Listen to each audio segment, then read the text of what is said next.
Today we have the first ever MDX Type-S. We're going to check out all the features and then take it for a drive. That's coming up right now on Driving Sports TV.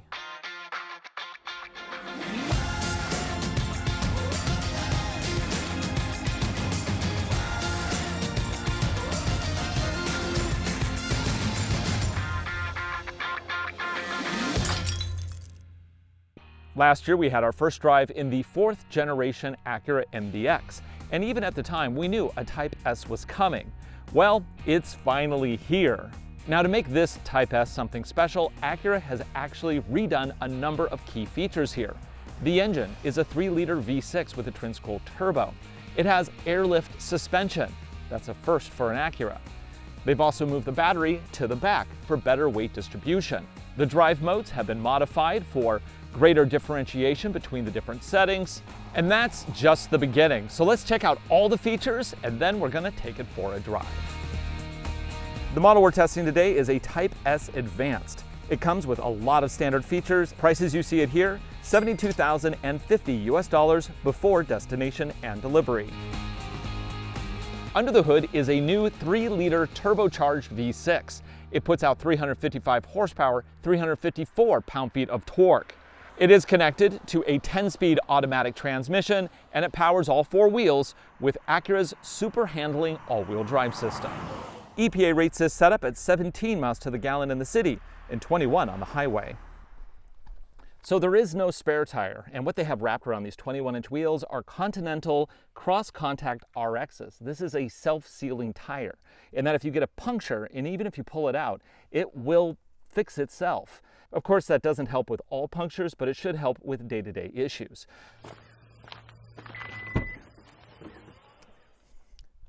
Behind the third row, you have room for a couple suitcases. Under the false floor, additional storage. Fold them down, and it's completely flat. Can you sleep in here?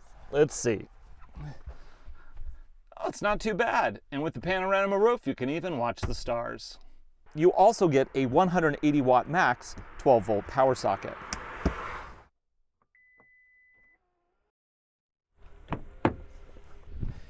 So this isn't a particularly large crossover. Therefore, my expectations of third row comfort are slim. But let's see how I fit. Slide that back into a locked position. Okay. Shockingly, I do kind of fit back here, but it is tight. My knees, as you can tell, are right there. They have nowhere to go. My head is rubbing. I do get a cup holder and a USB-A socket. But yeah, you don't want to be an adult back here. This is no fun. Thankfully, it's really easy to get out. In the second row, it's actually not bad. I'm 6'1", legs torso proportionate. I fit fine. This is where I'd be sitting if I were driving, and I have lots of leg room here. Plus, I can slide back for a little more or forward. I can even tilt my seat if I want. Now, as far as armrests, it's not a little small fold-down thing. It's actually this big chonky thing, which gives me 2 cup holders and then a tray for devices. It does lock in position though, so let's pop that back up and get back to another 3 in a row seating here. In the middle here is a console that gives us control over our own climate control back here, but it is single zone for this whole back row. I also get seat warmers on the outboard seats. Below that, I have 12-volt DC power, 2 USB-A sockets, and then also a AC power next to that. Up here, privacy screen. And I also have to comment on this large panorama sunroof. It actually lets in a lot of light, making this place a nice, airy, seat to hang out in.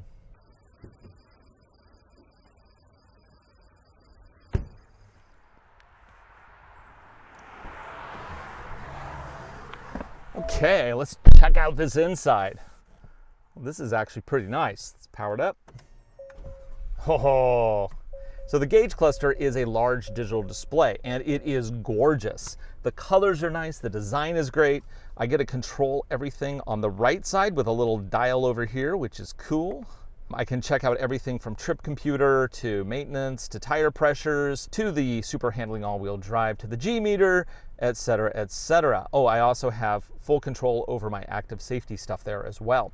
And this does change depending on drive modes, but we'll get on that a little bit later.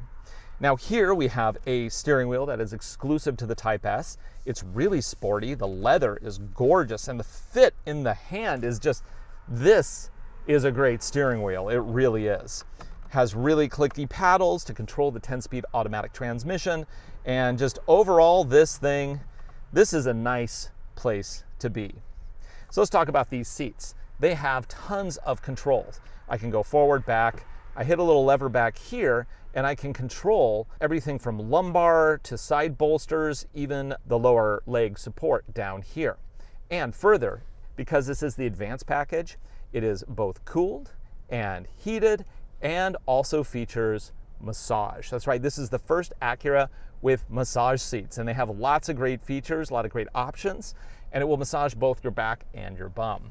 We can control the massage system with the nice panel up here, and this panel is really pretty. I mean, it has a lot of really great colors to it.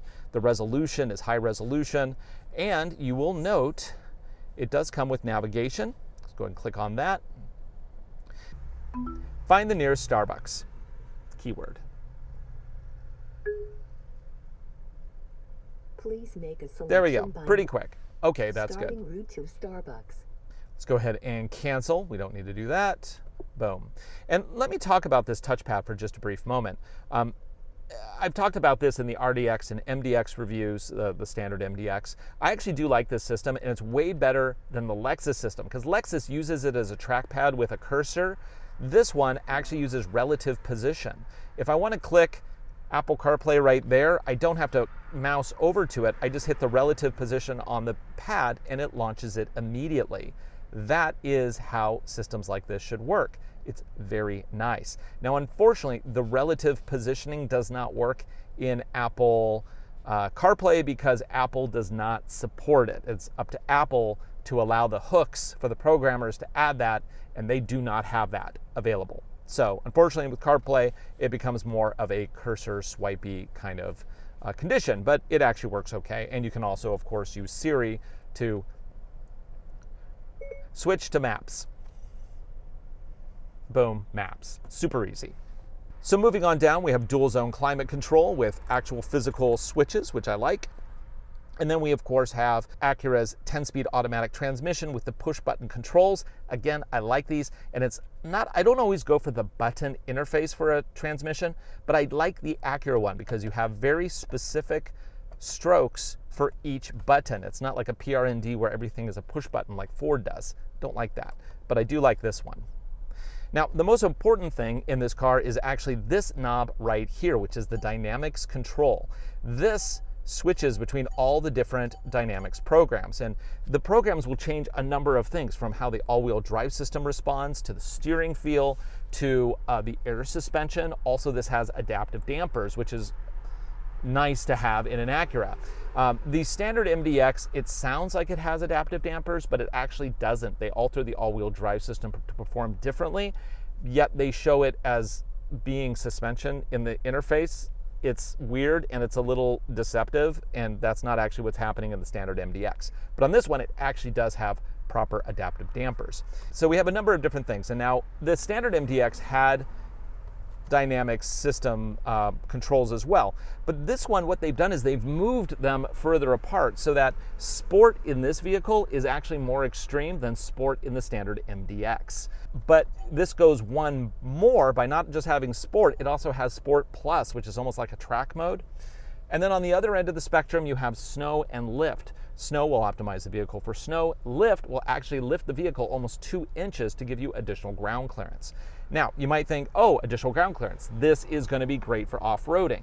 But it's not really, because even though SH all-wheel drive is one of the best torque vectoring all-wheel drive systems you can get today, it is not optimized for trails, in that they don't have the trail style individual wheel braking that really helps push power around to the front and the back. This one uses a torque system, which is more designed for handling yaw movement, and giving you better grip on sealed surfaces. So even though technically it could be good for that, they haven't actually set it up for that. So if you actually want to go like off-roading and you want a system similar to this, iVTM4 in the Honda Passport is actually a better choice because they've optimized that version of this system for more off-road use.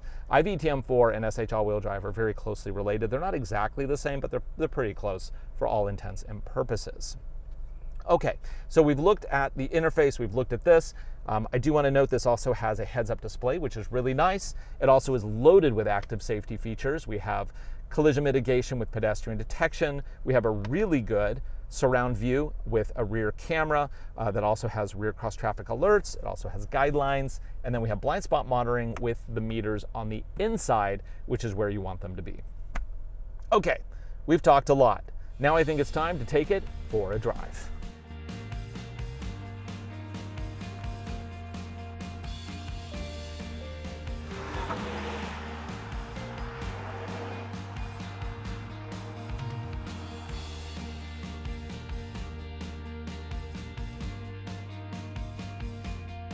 Of course, this being a Type-S, it does have launch control, and it's really easy to use. I just move dynamics over to Sport Plus, and then I mosh the brake and the gas as hard as possible, and 3, 2, 1, go!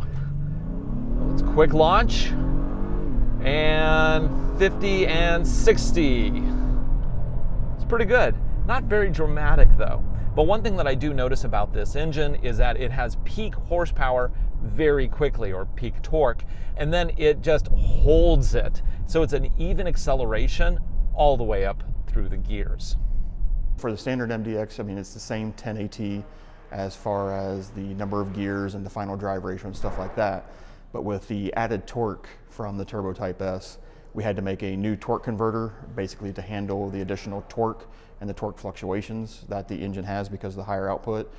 And then the gears have additional treatments, hardening or shot peening, those type of secondary processes to increase the strength of the gears. Ooh, just keeps on pulling. Oh! Okay, this thing's pretty quick.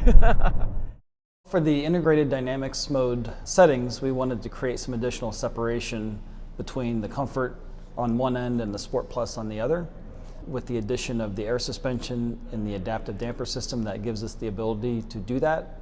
Combine that with the active sound and the steering setting changes, as well as some of the other powertrain settings and lighting changes, really gives that spread that we were after. Now we can't talk about the Type-S Advance without talking about this ELS sound system, and I can't play any music on it because of course copyright, but I'll just tell you this is the best sounding stereo I have ever heard in a car. 25 speakers, 1,000 watts, and it is magnificent. The highs are high, the lows are lows, but most importantly, everything is crystal clear. Woo! Oh, that sounds good. Oh, yes. Of course, this has a quad exhaust system and mated to that 3-liter twin scroll turbo setup up front. It is just so good sounding. It just sounds amazing. Oh. So the first thing that I actually notice on this vehicle is the suspension. It is just spectacular here in sport setting. It has enough compliance, yet the damping, it never beats you up. It's like perfect. But let's talk about this transmission. It is a 10-speed automatic. It is very similar, in fact, it's almost identical to the one in the standard MDX, but they've strengthened it and they've also modified it a little bit. And the shifting, it doesn't have the abruptness of a twin clutch. It's perfectly smooth, and I feel like I can just pick my gears like it's a breeze. It is so nice. So let's switch between the different modes. One of the other modes here is comfort, which gives me a much smoother, oh yeah, that transforms immediately. I can feel the wheel. I have to put, like, it's so much softer. And the suspension, there's so much more roll with it now. It's actually kind of fun still, but Yeah, this is not for cutting corners. Wow, that is a dramatic change. So the idea behind comfort mode was to maximize the comfortable cruising of the vehicle. So in that mode, we relax the active damper control to give more compliance. We also lighten the steering efforts and also change the active sound to make the powertrain as quiet as possible. Now let's go over to the most extreme Sport Plus. Oh yeah, the steering wheel firms up, the suspension tightens up, the adaptive shocks become much firmer, and the air suspension also lowers slightly to give me better handling. Oh, it sounds so good. In Sport Plus, we tighten up the active damper control settings, the control maps, to give them a more firm ride, more body control. We also decrease the steering assist, which provides more steering feedback. We also amp up the active sound control to give more powertrain kind of sporty sound out of that. We also changed the lighting to go to a red motif that matches the meter, which also goes to a sport display, and also enhanced the super handling all-wheel drive. So we go to a more aggressive map for the torque vectoring for the super handling all-wheel drive.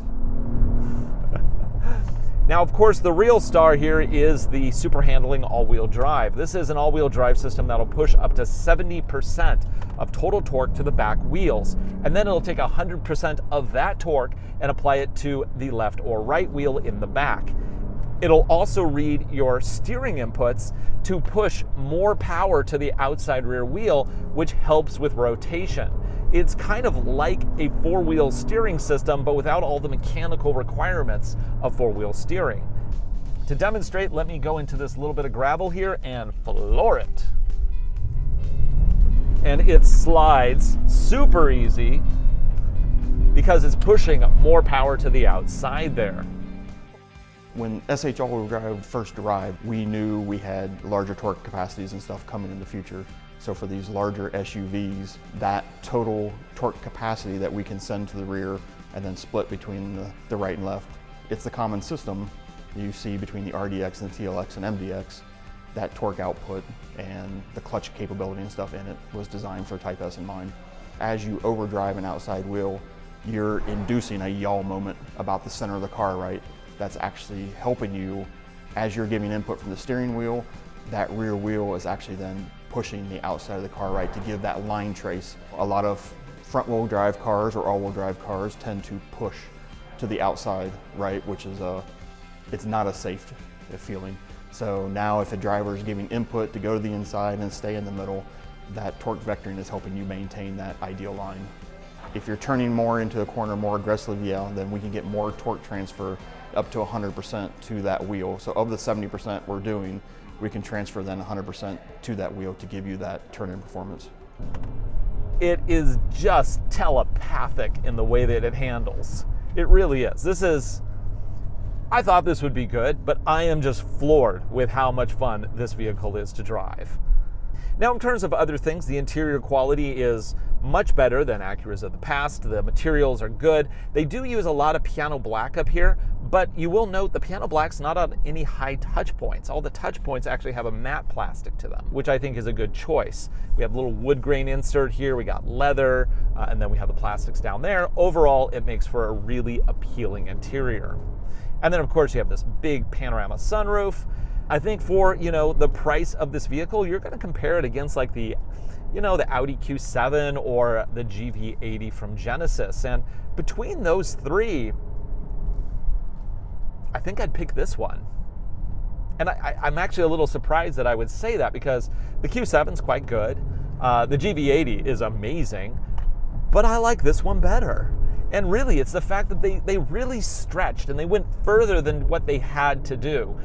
So often, especially Japanese car makers will kind of they do these little incremental upgrades that are good and you end up with a good product, but they don't do that jump. This one, they did a jump for the Type S with the air suspension, with the actual active dampers, with the higher output 3-liter twin-scroll turbocharged engine with 355 horsepower. And then they even modified the transmission, so it is sportier as well. braking is good. And I think that's kind of one of the best things about this vehicle. The faster I drive it, I don't feel like I lose control. It is poised, it is planted at like any speed that I'm comfortable with. It just really does speed well. I mean, I think Acura really has learned from their NSX development program. I mean, you build a supercar, you learn things, and those things they've applied to this MDX.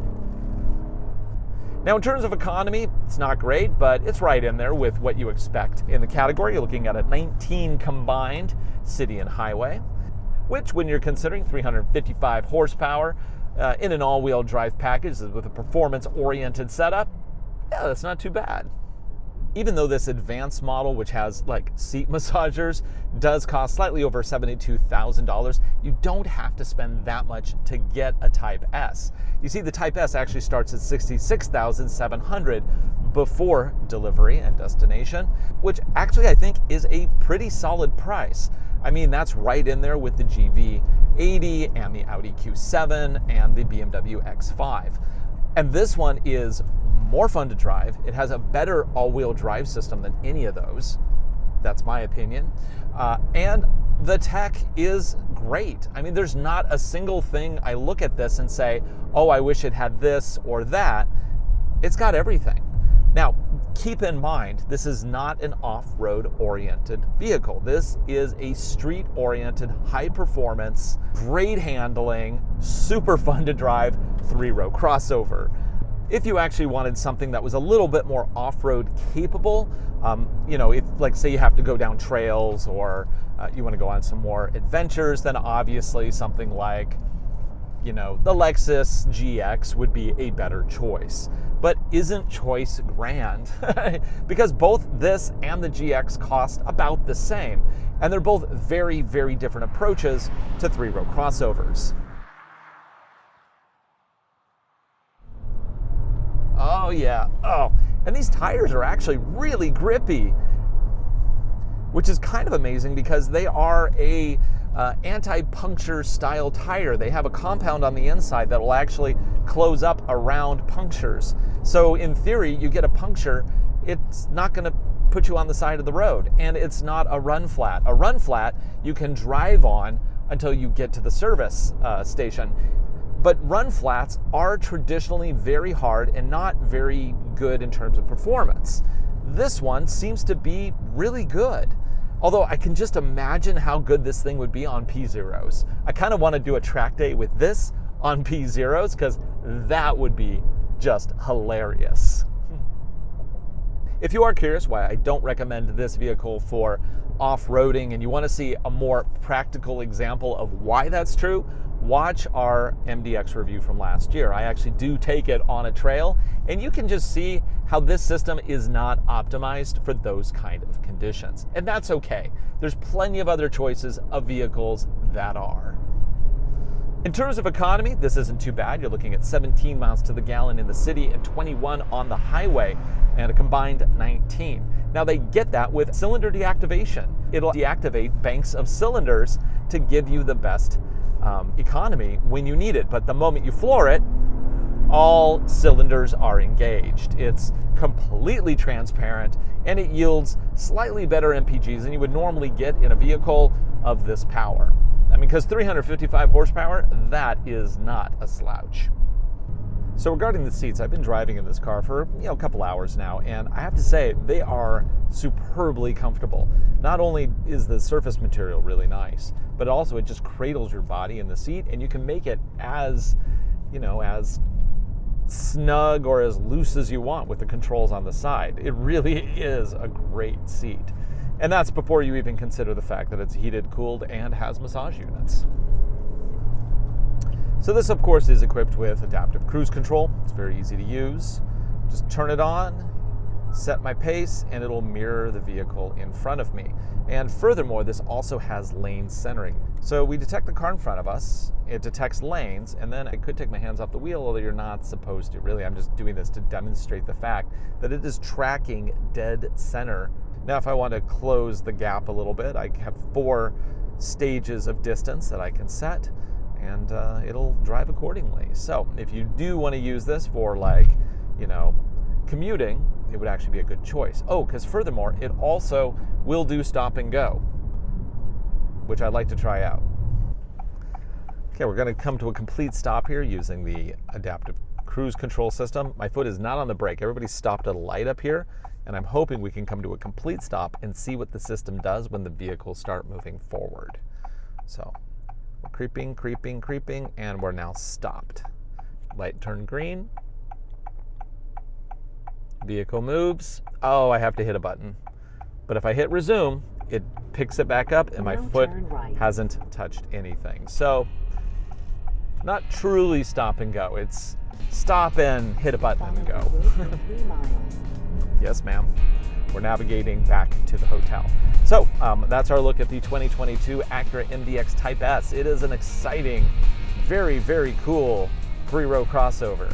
Now granted, the 3rd row isn't very good for an adult, but you could pack a couple kids back there if you have to. And in terms of looks, I think it looks stunning. In terms of performance, this is probably one of my favorites in the class. No, it is my favorite in the class. For Driving Sports TV, I'm Ryan Douthat. Thanks for watching. Be sure to like, subscribe, share videos. We make them for you, and I hope you enjoy them.